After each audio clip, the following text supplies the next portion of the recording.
Sinema dünyasında birçok ünlü araç var. Ancak Geleceğe Dönüş filmindeki DeLorean kadar tanınmış başka bir araç hayal etmek zor. Bu dört tekerlekli zaman makinesi sinema tarihinin en göz alıcı ve fantastik araçlarından biri. Film DeLorean'ı sadece bir bilim kurgu unsuru olarak değil, aynı zamanda otomobil kültürünün bir parçası olarak da ölümsüzleştirdi. İşte karşınızda DeLorean DC-12 ve kurucusu John DeLorean'ın ilginç hikayesi. Last Story Bender'a hoş geldiniz.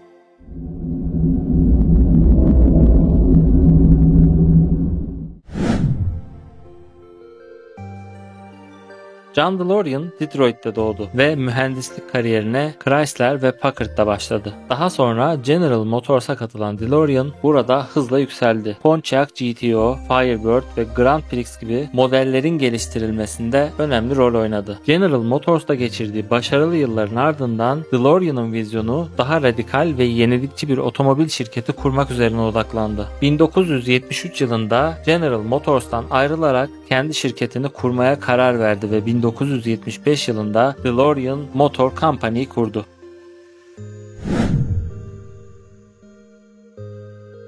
DeLorean DC-12 ünlü İtalyan tasarımcı Giorgetto Giugiaro tarafından tasarlandı. Giugiaro, BMW M1, Lotus Esprit gibi arabalar tasarlamıştı. 1976 yılında ilk prototip eski Pontiac mühendisi William Collins yardımıyla üretildi. DeLorean aracın hem uygun fiyatlı hem de dayanıklı olmasını hedefledi. Fakat üretim süreci boyunca birçok teknik ve mali zorlukla karşılaştı. İlk başta birçok devrim niteliğinde özellik içermesi planlanan araç üretim aşamasında birçok değişikliğe uğradı. Orijinal prototipin öngördüğü hava yastıkları ve ABS frenler gibi özellikler son modelde yer almadı. Bu arabayı gerçek bir spor araba olmaktan çıkarıp daha çok bir gezi arabası haline getirdi. John'ın dokunulmasına izin vermediği tek şey paslanmaz çelik dış yüzey ve ışıltılı kapılardı. Çünkü pazarlamayı biliyordu ve bu çekiciliğin arabayı sattıracağını görmüştü. Arabayı paslanmaz çelikten yapmayı istiyordu ve gövdeye ömür boyu garanti vermeyi planlıyordu. DeLorean, İrlanda Cumhuriyeti ve Porto Rico'da dahil olmak üzere işsizliğin yüksek olduğu bölgelerde üretim tesisleri kurmayı teklif ederek hükümetlerden fon istedi. Porto Rico ile anlaşma imzalamanın eşiğindeyken Kuzey İrlanda'dan 100 milyon doların üzerinde bir son dakika teklifi işleri değiştirdi. İşsizliğin azaltılmasının ve o zamanlar bölgeyi rahatsız eden mezhepsel şiddetin bir kısmını azaltmaya yardımcı olacağı umuduyla DeLorean'a finansman sağlandı. Fabrika Belfast şehrinin Dunmurry banliyösünde inşa edildi ve 1980'de tamamlandı. Sonunda yerel topluluktan 2500'ün üzerinde kişi için iş imkanı yarattı. DeLorean efsanesi araba bayileri çıkmadan çok önce zaten büyüyordu. Çünkü John DeLorean, Johnny Carson, Sammy Davis Jr. ve Roy Clark'tan bir miktar başlangıç finansmanı sağlamayı başardı. DeLorean DC-12'nin tasarımı paslanmaz çelik gövdesi ve martı kanadı kapılarıyla dikkat çekiyordu. Paslanmaz çelik paneller aracın dayanıklılığını artırıyor ve uzun ömürlü olmasını sağlıyordu. Martı kanadı kapılar ise araca fütüristik bir görünüm kazandırıyordu. Aracın alt gövdesi Lotus tarafından yapılan geliştirmelerle daha güvenli ve dayanıklı hale getirildi. Ancak aracın üretim maliyetlerinin yüksek olması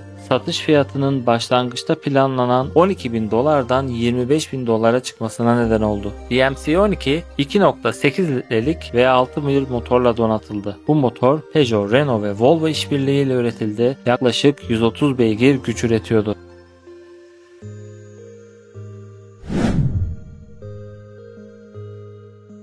1980 sonlarında ilk arabalar üretilmeye başladı ve ilki 1981 Ocak ayında üretim hattından çıktı. Arabaların hemen 30-40 bin ön satışının olmasını umdular ama 1980'lerin başındaki ekonomik durgunluk, korkunç hava koşulları işleri bozdu ve 1981'de arabanın tanıtımı yapıldığında tüm Orta Batı'daki şiddetli kar fırtınaları yüzünden arabaları söz verdikleri bayilere götüremediler. ABD'nin yarısı bu arabaları alamadı ve satışlar çöktü. Johnny Carson arabasını aldı. Çok fazla tanıtım yaptı. Sammy Davis Jr. arabasını aldı ve birkaç bin araba daha satıldı. Ama Carson'ın arabası otoyolda bozuldu. İnsanlar arabalarda problem olduğunu duyuyorlardı. İlk DeLorean'lar kalite kontrol sorunları yaşadı ve bu durum markanın itibarını zedeledi. İlk izlenim her zaman önemlidir. Bu durum bazı alıcılar için büyük bir etki yarattı ve ön siparişlerini iptal ettiler. Ayrıca aracın performansı da beklenenin altında kaldı ve bu durum da satışları olumsuz etkiledi.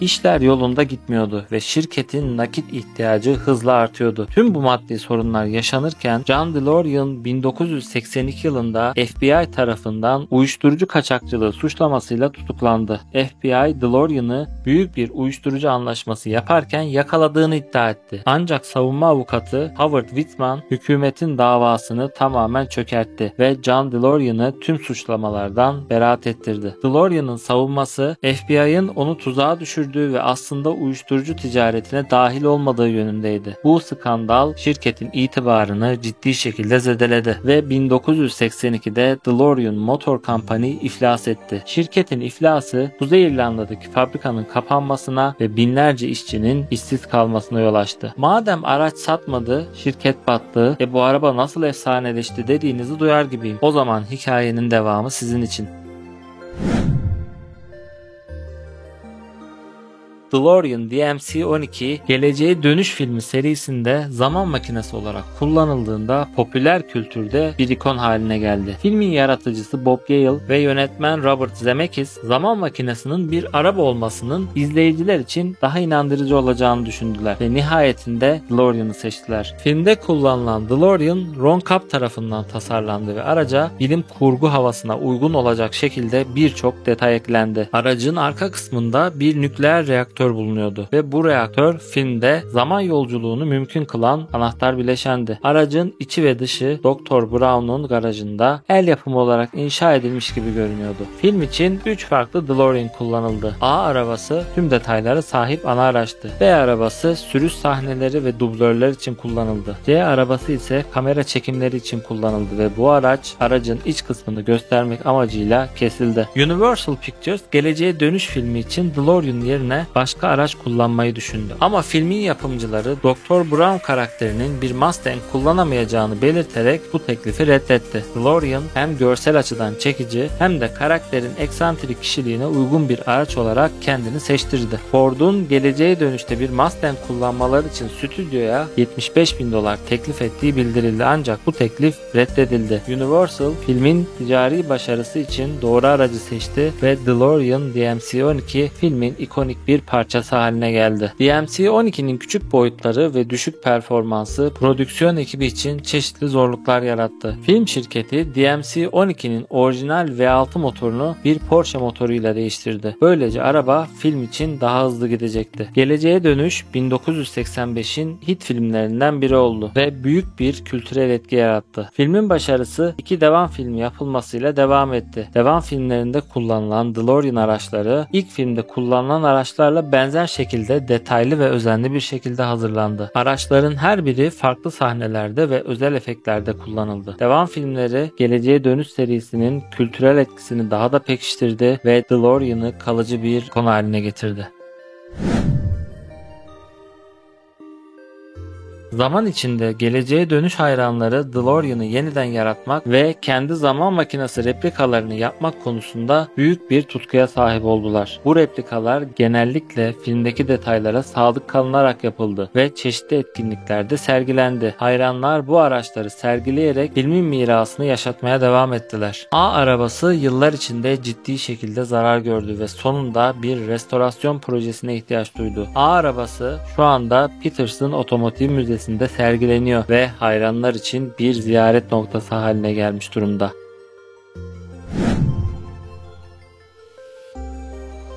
1995 yılında İngiliz girişimci Stephen Vine, DeLorean Motor Company adını kullanarak yeni bir girişim başlattı. Bu girişim, orijinal DeLorean parçalarını kullanarak araçları yeniden üretmeyi hedefledi. 2015 yılında ABD hükümet tarafından kabul edilen yeni bir mevzuat, küçük şirketlerin az sayıda otomobil üretmesine izin vererek DeLorean'ın yeniden doğuşunu sağladı. Şirket tarafından DMC-12 modelinin teknik özelliklerinde geliştirmeler yapılacağına dikkat çekilirken, dış tasarımın orijinal haliyle kalması bekleniyordu. Otomobilde ABS, Bluetooth, ısıtmalı ve soğutmalı koltuklar, navigasyon ve güçlü çekiş sistemlerinin yer alacağını belirten yetkililer, John DeLorean efsanesinin geleceğe taşınacağını açıkladı. Yasal düzenlemeler ve koronavirüs pandemisi kaynaklı olarak bir müddet gecikmenin yaşandığını belirten DMC yöneticileri, şirketin kurucusu John DeLorean'ın hayalinin gelecek nesiller tarafından kullanılabileceğinin altını çizdi. Şirket 2024 yılının son çeyreğinde üretime geçecek Alfa 5'i tanıttı. Ne olacağını önümüzdeki aylarda hep birlikte göreceğiz.